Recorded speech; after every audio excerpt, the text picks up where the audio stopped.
अपने भोजपुरी इंडस्ट्री के बारे में बता रहा हूँ।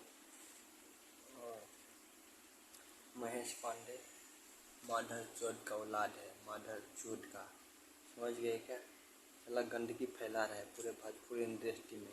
इतना अच्छा खाता था, पूरे गंद पा रहा है भोजपुरी, एक दूसरे के हीरो को लड़ा रहा है, समझ गए क्या? और क्या बता सकते हैं, इतना गंदगी फैला रहा है कि माधर जी तो सुन लिया, ये माधर चोद फिर डिम्पल सिंह को गाली दिया। महेश पांडे तू सुधर जा बेटा, ना तो इतना मार मारब, इतना मार मारब साला के। तू का बुझता रे? भाई लोग इस वीडियो को शेयर करिए और ये माधर चोद महेश पांडे को औकात दिखाइए कि क्या है उसका औकात। जब से साला भोजपुरी में आया, भोजपुरी को गंदा करके रख दिया है।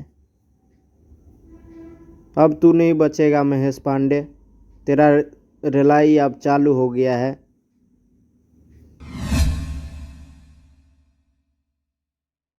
जितने भी भोजपुरी से प्यार करने वाले हैं, इसको औकात दिखाना है। इस वीडियो को शेयर करिए प्लीज़, लाइक करिए, सब्सक्राइब करिए।